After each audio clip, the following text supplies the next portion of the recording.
hagamos el repaso, pero de los temas destacados que están trabajando y manejando en editoriales y columnas de circulación nacional en los portales electrónicos y en redes sociales. Para ello nos acompaña nuestro director editorial, Raúl Frías. Buenos días, Raúl, que tengas muy buen inicio de semana. Platícanos. Hola Paco, ¿cómo estás? Quiero saludarte, muy buenos días a la audiencia.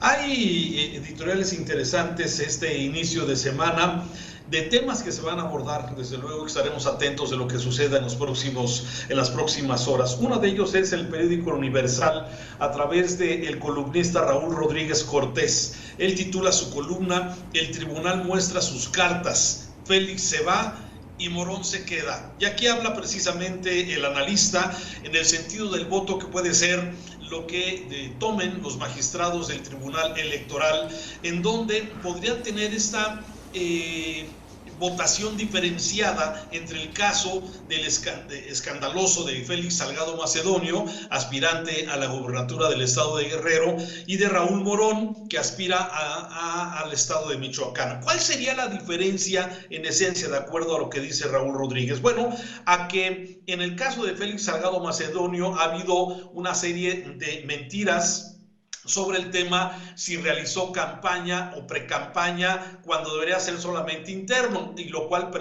no presentó ningún tipo de gastos. A diferencia de Raúl Morón, que en este caso el que debió presentar la documentación es directamente Morena y no lo hizo. Es por eso que el tribunal puede tomar una determinación en que en el caso de Raúl Morón se le pueda restituir la candidatura, como ha señalado ya algunos de los proyectos en este sentido, mientras que a Félix Salgado Macedonio se le podría negar. Está todo en veremos. Hoy es un día clave, ya que Félix Salgado hoy se va a presentar, va a tener derecho de alegato frente a algunos magistrados del tribunal, y va a ser interesante ver qué es lo que sucede en torno al tema del Tribunal Electoral. Otro punto que también toca el periodista es el asunto precisamente de la representatividad proporcional. Hay que recordar que se ha venido pidiendo por parte del Instituto Nacional Electoral, Paco, que se revise la fórmula de proporcionalidad, ya que en el caso de Morena ha sobrepasado, y sus socios, ha sobrepasado con mucho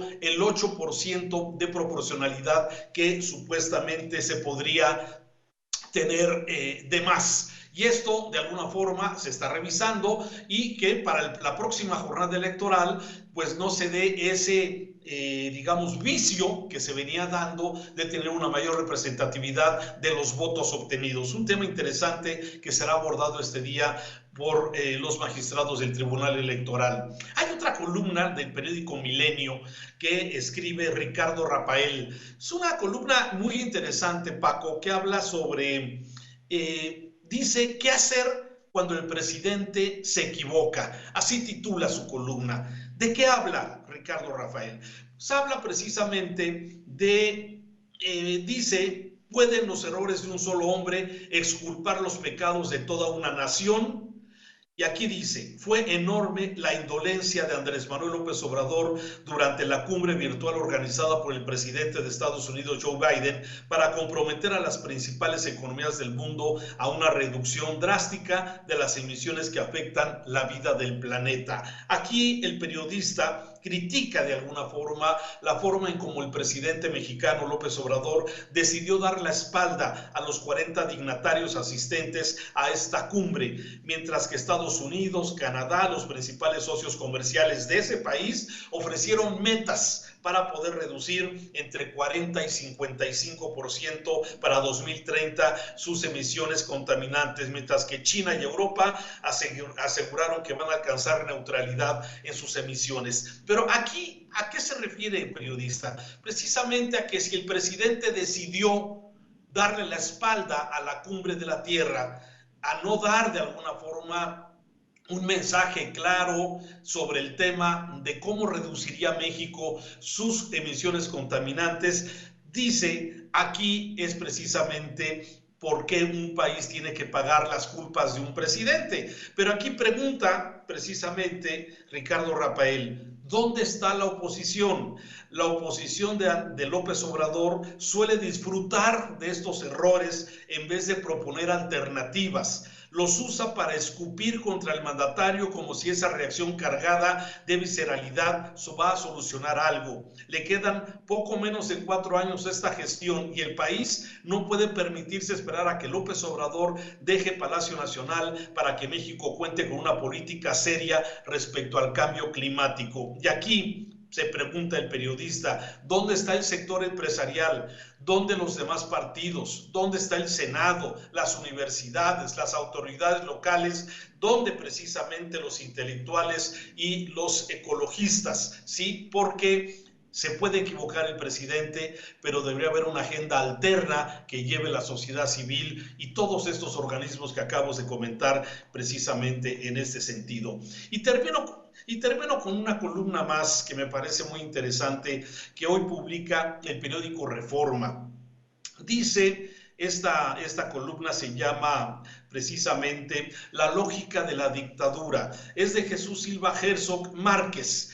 Dice, la cascada de aberraciones, dice, hace difícil registrar el momento de inflexión que coloca a la democracia ante el peligro de muerte. Si todos los días escuchamos una agresión a la crítica, al pluralismo, a las autonomías, podemos distraernos. ¿De qué habla aquí precisamente el periodista? Habla precisamente de la ley Saldívar y de ese discurso que escuchamos del señor Mier, del diputado de Morena, bueno, señalando y asegurando que defender la Constitución es de los adversarios, es de los conservadores. Realmente un sinsentido lo que estamos viviendo en esta defensa a ultranza por parte de muchos diputados de Morena, de muchos senadores de Morena, donde avalan la violación de la Constitución, precisamente la forma en cómo se ha defendido una postura, el tema de la ley Saldívar, y estaremos viendo, bueno, qué sucede, sobre todo con esta expresión, digamos, muy tibia del presidente del Poder Judicial respecto a el tema de de aceptar algo que es inconstitucional y que finalmente ellos tendrán en su escritorio, el mismo Poder Judicial, el tener que ser juez y parte de un tema que, de acuerdo a todos los expertos, a cualquier abogado con el mínimo conocimiento legal, de respetar la Constitución. En fin, tiempos complejos, Paco, que estamos viviendo.